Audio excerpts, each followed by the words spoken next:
अस्सलाम वालेकुम। आज के इस वीडियो में हम बात करेंगे स्टोमेटाइटिस के बारे में। स्टोमेटाइटिस हमारे पास एक ऐसा इन्फेक्शन होता है हमारे ओरल कैविटी का। जब भी हमारे ओरल कैविटी में किसी किस्म का सोर आ जाता है, लीजन आ जाता है और उसकी वजह से हमारा माउथ जो है वो पेन करता है, एक करता है, दर्द करता है, तो उस कंडीशन को हम स्टोमेटाइटिस कहते हैं। बेसिकली हमारे पास स्टोमा यानी ओरल कैविटी का इन्फ्लेमेशन होता है।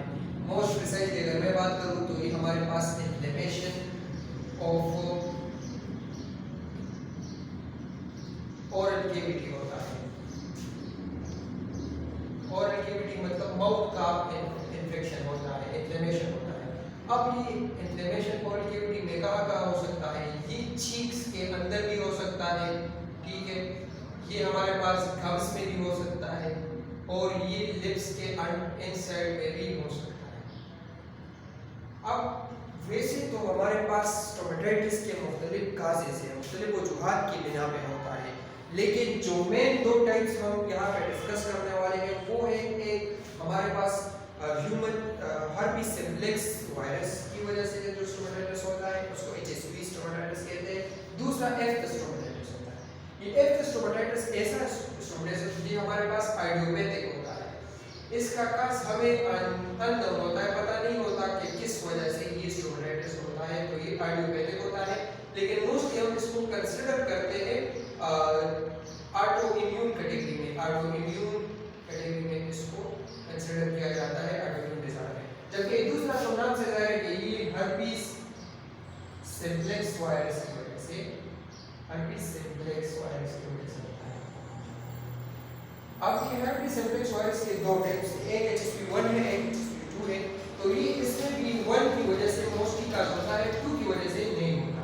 तो पहली बात तो ये जाहिर हुई कि इसका काज ऑटो इम्यून है, इसका हमें पता नहीं होता, और ये दूसरा वाला HSV1 इसका काज है वायरल काज है, तो इसका ट्रीटमेंट अलग है और इसका अलग है। दूसरी बात जो इसमें ये है कि मोस्टली जो है हमारे पास ये एफ्थ स्टोमेटाइटिस होता है, इसको हम कहते हैं कैंकर सोर भी, सॉरी इसको कैंकर सोर भी कहते हैं, कैंकर सोर। और HSV वाले को हमारे पास इसको फेवर ब्लिस्टर भी कहते हैं।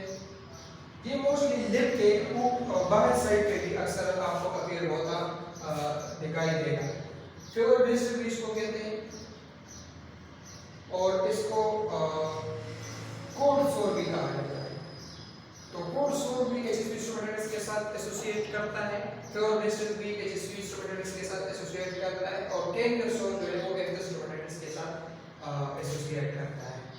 अब अगर ये HSV वायरस की बात हम कर ले, HSV1 वायरस की, तो ये हमारे पास कहाँ पे प्रेजेंट होता है? ये हमारे नर्व सेल में प्रेजेंट होता है, न्यूरॉन में प्रेजेंट होता है, न्यूरॉन्स में होता है, और ये डॉर्मेंट स्टेट में नॉर्मली होता है, डॉर्मेंट स्टेट में, मतलब ये इनएक्टिव स्टेट में होता है। अब ये एक्टिव डॉर्मेंट से एक्टिव कब होगा?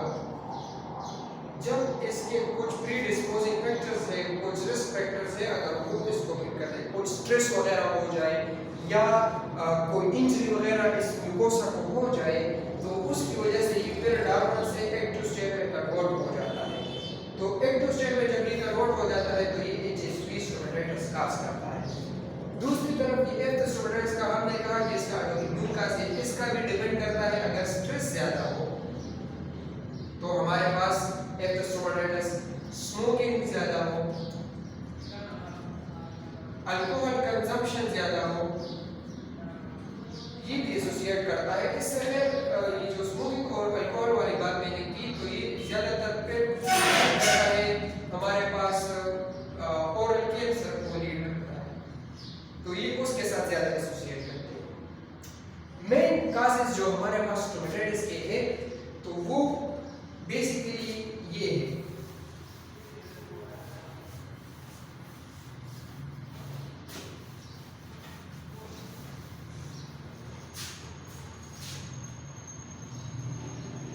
एक काज हमारे पास है फिजिकल इंजरी या trauma, trauma to the mouth.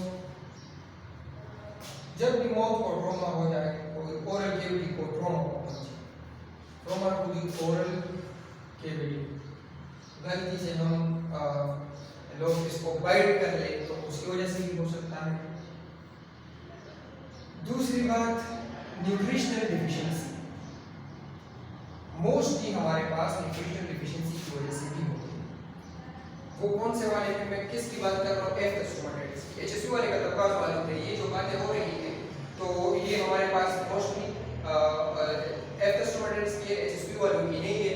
HSV भी इसके साथ ज्यादा हो जाता है, उसका इफेक्ट भी डबल हो जाता है।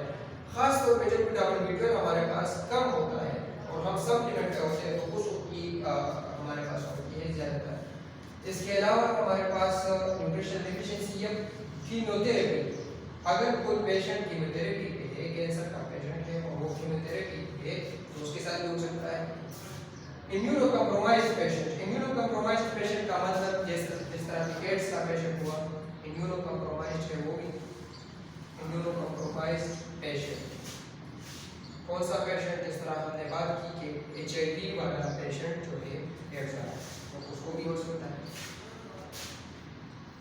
कोई दूसरा सिस्टमिक इन्फेक्शन हो तो उसके नतीजे में भी हो सकता है। जिस तरह हमने पहले बात की कीमोथेरेपी, इसके साथ अगर आप रेडियोथेरेपी या रेडिएशन थेरेपी लिख दें तो उसके जरिए भी ये हमारे पास होता है। मैंने बात की दो टाइप्स की, HSV और एफ स्टोमेटाइटिस। हमारे पास जो काजेटिव एजेंट है इसके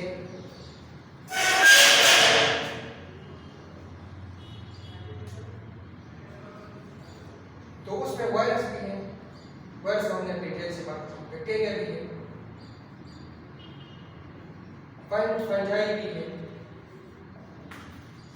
वायरस बैक्टीरिया फंजाई की वजह से हमारे पास स्टोमेटाइटिस हो सकता है। और इसके अलावा न्यूट्रिशन की बात तो हमने ऑलरेडी की। तो वायरस में कौन से वायरस ऐसे हैं जो ये कर सकते हैं? एक तो हमने बात की HSV की, दूसरा है ह्यूमन बस पेपिलोमा वायरस।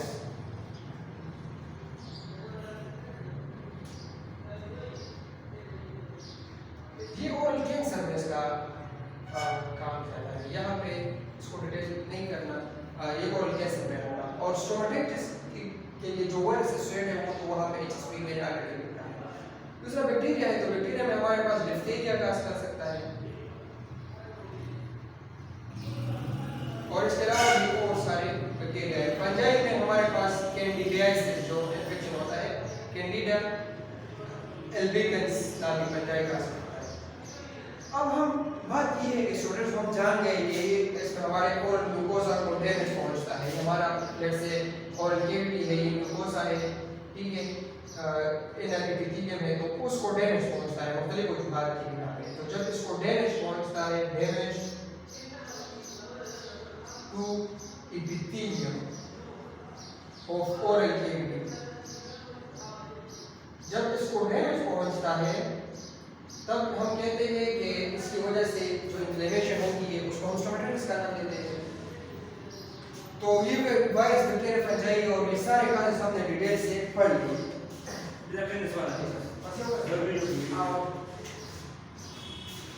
तो ये हमारे पास ओरल कैविटी के को जब डैमेज पहुंचता है तो उस वजह से हमने बात की कि ये स्टोमेटाइटिस होता है, तो मुख्तलिफ काज इसकी वजह। अब इसको ट्रीट कैसे करेंगे? तो अगर बैक्टीरिया की वजह से है तो उसका ट्रीटमेंट एंटीबायोटिक के जरिए होगा, जाहिर सी बात है। नॉर्मली ये खुद बहुत हील हो जाते हैं, इतना कोई मसला नहीं होता। ये सेल्फ लिमिटेड है, ये खुद को सेल्फ लिमिटेड है और नॉर्मली 1 to 2 वीक्स में ये खुद भी ठीक हो जाते हैं, ठीक हो जाते हैं, ठीक है। तो ऐसा कोई नहीं, सेल्फ लिमिटेड है। लेकिन अगर हम फिर भी इसको ट्रीट करना चाहे तो बैक्टीरिया के लिए हम एंटीबायोटिक यूज करेंगे। फंजाई के लिए हमारे पास जो क्रीम्स वगैरह आती है तो उसमें हमारे पास डाक्टरीन है, डाक्टरीन आती है, इसकी तरह मोजेला आती है, वो भी यूज कर सकते हैं। और इसके अलावा नेस्टेट या नेस्टेटिन आती है, तो ये हम यूज करते हैं फंजाई के केसेस में। और वायरस को तो हम ऐसे ही छोड़ देते हैं क्योंकि वायरल के लिए हमारे पास कोई ऐसी थेरेपी नहीं है कि हम वो करें। तो इसमें हमारे पास मेडिकल पर्सपेक्टिव से भी हमने देखा अब हमें किससे पता चलेगा कि एक शख्स को हमारे पास स्टोमाटाइटिस है कि नहीं है? तो इसके लिए हम दो टेस्ट करते हैं। एक तो हम फिजिकल एग्जामिनेशन करते हैं और दूसरा ओरल स्वेब कल्चर कराते हैं उसके माउथ का। ठीक है, ओरल स्वेब कल्चर के जरिए और दूसरा हमारे पास physical examination of mouth. Thank you.